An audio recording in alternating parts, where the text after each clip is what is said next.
Hello friends, welcome back to my channel Karthik Telugu news. Friends, ఇవాళ వర్షాలకు సంబంధించి మరొక ఇంపార్టెంట్ అప్డేట్ న్యూస్ అయితే రావడం జరిగింది. దీని గురించి మరిన్ని విషయాలు ఈ వీడియోలో తెలుసుకుందాం.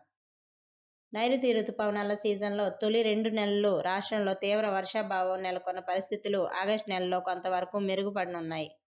ఈ నెలలో ఉత్తర దక్షిణ కోస్తా రాయలసీమలోని పలు ప్రాంతాల్లో సాధారణం అంతకంటే ఎక్కువ వర్షపాతం నమోదు కానున్నది.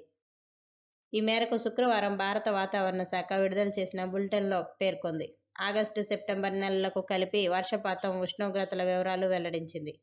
ఈ బులెటిన్ ప్రకారం ఉత్తర కోస్తాలో శ్రీకాకుళం, పార్వతీపురం మన్యం, విజయనగరం, అల్లూరి సీతారామరాజు, పోలవరం, ఏలూరు, కాకినాడ, కోనసీమ, దక్షిణ కోస్తాలో ఎన్టీఆర్, పల్నాడు, ప్రకాశం, నెల్లూరు, రాయలసీమలో తిరుపతి, చిత్తూరు, కడప, నంద్యాల, అనంతపురం, కర్నూలు, శ్రీ సత్యసాయి, అన్నమయ్య జిల్లాల్లోని ఎక్కువ ప్రాంతాల్లో సాధారణం లేదా అంతకంటే ఎక్కువగా, మిగిలిన ప్రాంతాల్లో తక్కువ వర్షపాతం నమోదవుతుంది.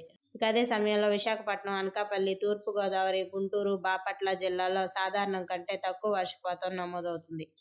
రుతుపవనాల సీజన్లో రెండో సగం అంటే ఆగస్టు, సెప్టెంబర్ నెలలు కలిపి చూస్తే ఏపీలో కాకినాడ, కోనసీమ, ఏలూరు, ఎన్టీఆర్, ప్రకాశం, నెల్లూరు, చిత్తూరు, నంద్యాల, కర్నూలు, అనంతపురం జిల్లాల్లో ఎక్కువ ప్రాంతాలు, శ్రీకాకుళం, విజయనగరంలో తక్కువ ప్రాంతాల్లో సాధారణం లేదా అంతకంటే ఎక్కువగా, రాష్ట్రంలోని మిగిలిన ప్రాంతాల్లో సాధారణం కంటే తక్కువ వర్షపాతం నమోదవుతుందని అంచనా వేస్తున్నారు.